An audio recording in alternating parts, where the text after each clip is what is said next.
Dear student, बाबा Indradev college Maheshpur कला गाजीपुर के YouTube channel पर आप सभी का स्वागत है। डीएलएड से फोर्थ सेमेस्टर विषय विज्ञान प्रकरण है डार्विनवाद। अगली वीडियो में आप लोगों ने लैमार्कवाद के बारे में अध्ययन किया और उनकी आलोचना भी हुई। डार्विनवाद ने भी लैमार्कवाद की आलोचनाएं की हैं और डार्विनवाद, आज हम लोग डार्विनवाद के बारे में अध्ययन करेंगे। डार्विनवाद जो ये एक डार्विन नामक वैज्ञानिक थे जिनका पूरा नाम था चार्ल्स डार्विन। जो चार्ल्स डार्विन थे 1809 ईस्वी से 1882 तक एक किताब लिखी।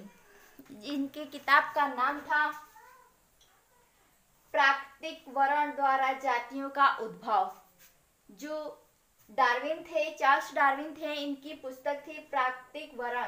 वर्ण को डार्विनवाद या चयनवाद या वर्णवाद के नाम से भी जाना जाता है। जो डार्विनवाद है, इनके चार्ल्स डार्विन के सिद्धांत को 3 नामों से जाना जाता है: डार्विनवाद, वर्णवाद और चयनवाद।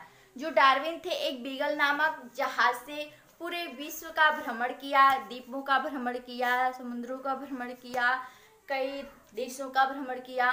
उसके बाद इन्होंने एक सिद्धांत निकाला और जिसे इनके नाम से ही प्रचलित हो गया। इनका कहना था कि उद्भव काल में 2 प्रकार के लैमार्कवाद का इन्होंने आलोचना की और उनके ही सिद्धांत पर इन्होंने अपना सिद्धांत दिया। इनका कहना था कि पहले 2 तरह के जिराफ थे, एक छोटी गर्दन छोटी टांग वाले और एक लंबी गर्दन और लंबी टांग वाले। और जब पहले रेगिस्तान में छोटी छोटी घास हुआ करते थे तो सारे जीव रहते थे, अपने अनुकूल वातावरण था रहने के लिए उनके, तो वे जीवित थे। लेकिन जैसे रेगिस्तान बना, जहाँ रेगिस्तान था है, उस समय वहाँ रेगिस्तान नहीं था। उस समय वहाँ पे हरी भरी घासें हुआ करती थी, जल हुआ करते थे और छोटी टांग वाले छोटी गर्दन वाले जिराफ हुआ करते थे। और जैसे जैसे उन घासों का रेगिस्तान में विलयन हो गया और ऊंचे ऊंचे पेड़ पौधे होने लगे, उसी तरह से छोटी गर्दन छोटी टांगों वाले जो जिराफ है वो विलुप्त हो गए। विलुप्त होने का कारण यही था। और जब लंबी गर्दन और लंबी टांग वाले जो जिराफ हैं, ये ऊंचे ऊंचे पेड़ों की टहनियों से घास पत्तियां खाया करते थे और ये जीवित हैं क्योंकि ये उस वातावरण के अनुकूल थे।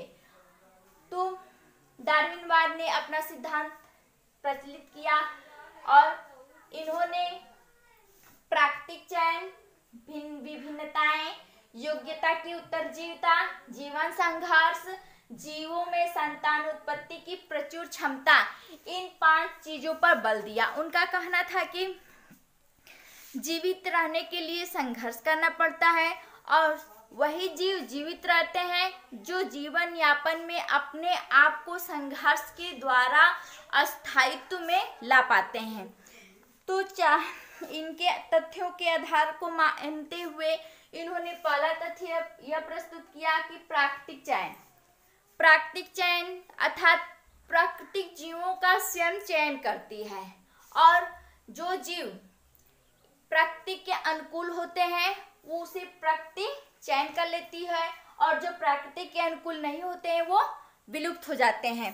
प्राकृतिक चयन है जीवित रहने के लिए जीवों में जो संघर्ष होता है, इसमें जो जीव प्राकृतिक वातावरण के अनुकूल होते हैं वे ही जीवित रह पाते हैं। विभिन्नताएं, प्रत्येक जीवों में विभिन्नताएं पाई जाती है। इन्हीं विभिन्नताओं के कारण कुछ जीव वातावरण के अनुकूल होते हैं। जो विभिन्नताएं उत्पन्न होती है वह संतानों में वंशानुगत हो जाती है, ये डार्विन का कहना था। और योग्यता की उत्तरजीविता, वही जीव जीवित रहता है जो जीवन संघर्ष में वातावरण के अनुकूल होता है और आवश्यकता अनुसार परिवर्तन करके स्वयं को अधिक अनुकूल बना लेता है। ये योग्यता की उत्तरजीविता कहलाती है।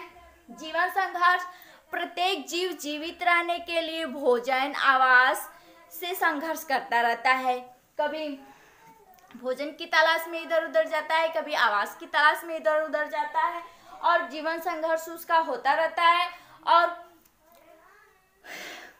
सभी जीवों को जीवित रहने के लिए प्रकाश स्थान की आवश्यकता अनिवार्य होती है। अगर भोजन नहीं करेंगे तो उनकी ऊर्जा की आपूर्ति नहीं हो पाएगी। तो उनका कहना था कि प्रत्येक जीव जीवित रहने के लिए संघर्ष करते हैं। प्रत्येक जीव को जीवित रहने की आवश्यकता सुविधाओं के लिए संघर्ष करना पड़ता है। इसको ही जीवन संघर्ष कहा गया है। जीवों में संतानोत्पत्ति की प्रचुर क्षमता, कि संतान उत्पत्ति की जो एक पीढ़ी से दूसरी पीढ़ी में जाता है लक्षण, वो कैसे जाता है, इसे इन्होंने पूरा विस्तृत ध्यान नहीं दिया और न इसके बारे में कोई व्याख्या ही की। अर्थात लैमार्क ने कहा था कि अगर लोहार है तो उसका हाथ पैर हष्ट पुष्ट होगा तो उसके बच्चे का भी होगा, लेकिन ऐसा होता नहीं है। इन्होंने उनका विरोध किया, लेकिन इसके बारे में इन्होंने कोई विशेष ध्यान नहीं दिया। विरोध कर दिए लेकिन इसकी व्याख्या नहीं की। अब हम आप लोगों को नव डार्विनवाद के बारे में बता रहे हैं।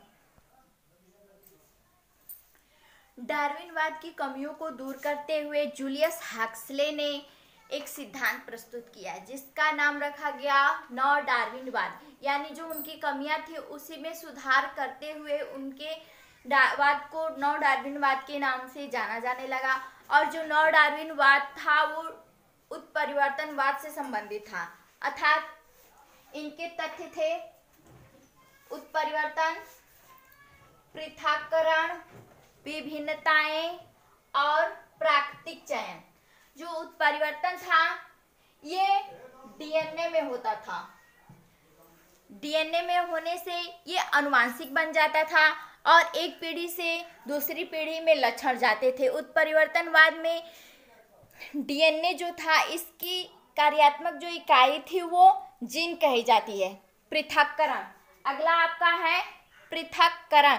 भौगोलिक पृथक्करण के कारण अंतः प्रजनन नहीं हो पाता है, फलस्वरूप आनुवांशिक पदार्थ का मिश्रण नहीं हो पाता है। यानी जो उत्परिवर्तन होता है वो पहली वाले जो लक्षण है वो भी प्रकट हो सकते हैं उत्पृथक्करण के कारण। जैसे माता पिता के जो गुण है, कुछ जब बच्चा होता है तो उसमें माता और पिता दोनों के गुण पाए जाते हैं, लेकिन अगर उस बच्चे के अगर बच्चे हुए तो उसके माता और पिता कि किसी का भी गुण किसी में एक ही में जा पाता है। यानी पृथक्करण हो सकता है आने वाली पीढ़ियों में। अगला आपका है विभिन्नताएं। लैंगिक जनन के समय जीवों में विभिन्नताओं के दो कारण होते हैं, माता पिता के गुणसूत्रों से बना संयोग तथा युग्मक निर्माण के लिए अर्धसूत्री विभाजन के समय जीन विनिमय। यानी जब जायगोट बनता है उससे पहले जीन विनिमय होता है। यानी माता में XX गुणसूत्र होते हैं, पिता में XY गुणसूत्र होते हैं।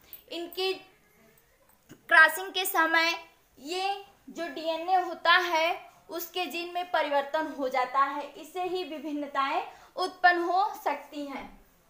प्राकृतिक चयन। प्राकृतिक चयन जो है ये योग्यता की उत्तरजीविता पर आधारित है। प्राकृतिक चयन जो होता है वो विभिन्नता तथा उत्परिवर्तन जो पर्यावरण में रहने के लिए जीव अपने आप को अनुकूलित कर पाते हैं। यानी जो जीव अपने आप को वातावरण के अनुकूल बना लेते हैं वही उसका चयन प्रकृति कर लेता है, और जो अपने आप को अनुकूलित नहीं कर पाते हैं उसे प्रकृति चयन नहीं करती, अर्थात वो नष्ट हो जाते हैं। और ये जो लक्षण होता है ये हानिकारक विभिन्नताओं तथा उत्परिवर्तन वाले जीव ही नष्ट होते हैं। जो लाभदायक होते हैं जीव वो नष्ट नहीं होते हैं। अब हम उत्परिवर्तनवाद का जो सिद्धांत है वो 1901 ईस्वी में प्रस्तुत किया और ह्यूगो डी ब्रिज के द्वारा प्रस्तुत किया गया। ह्यूगो डी ब्रिज थे, ये हॉलैंड के वनस्पति वैज्ञानिक थे और इवनिंग प्रिमरोज के पौधों पर सर्च कर रहे थे और इन पौधों में कुछ ऐसे लक्षण उन्हें दिखाई दिए जो जनन पौधों के लक्षण से काफी भिन्न थे। और इनका कहना ये था कि जो जनन पौधों से काफ़ी भिन्न है, उतने भिन्न कि इन्हें एक नई जाति के रूप में जाना जा सकता है। लंबी अवधि तक इस प्रकार के अध्ययन के बाद ह्यूगो डी ब्रिज ने सन 1901 में उत्परिवर्तनवाद का सिद्धांत प्रस्तुत किया और इनका सिद्धांत था, ये मुख्यतः 5 बातों पर निर्भर है। तथ्य थे इनके, उत्परिवर्तन बहुत कम समय में होता है। उत्परिवर्तन यानी उत्परिवर्तन के लिए 1 मिनट 1 सेकेंड काफ़ी होता है। क्योंकि इनका जो कहना था कि उत्परिवर्तन जो होता है वो जनन द्रव्य में होता है। जनन द्रव्य के डीएनए में होता है, तो डीएनए में जब उत्परिवर्तन होता है तो बहुत कम ही समय में होता है। अगला तथ्य इनका था, यह प्रायः अनिश्चित होता है, यानी जो उत्परिवर्तन होता है, जो जनक पौधों से जो भिन्न लक्षण थे वो अनिश्चित थे, यानी उससे भिन्न होते हुए भी उसके समान हो सकते हैं और उससे बिल्कुल अलग भी हो सकते हैं। और अगला इनका तथ्य था, ये लाभदायक तथा हानिकारक दोनों प्रकार से हो सकते हैं, यानी म्यूटेशन जो आपका उत्परिवर्तन होगा वो लाभदायक भी हो सकता है और हानिकारक भी हो सकता है। जैसे कि हीमोफीलिया जो होती है वो इसी रोग के कारण होता है, इसी के कारण होता है हीमोफीलिया। और जो होता है वर्णांधता जो होता है उसमें लाल और हरे रंग में भेद नहीं कर पाते हैं, यानी दिखने में तक दुविधा होती है।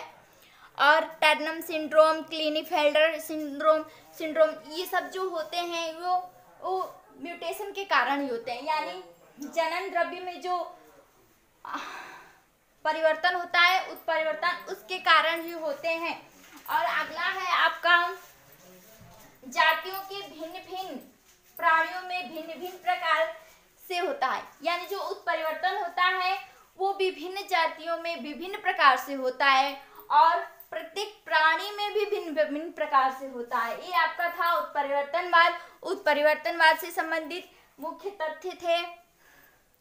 अब पारिस्थितिक तंत्र के बारे में अध्ययन करेंगे अगले वीडियो में। धन्यवाद।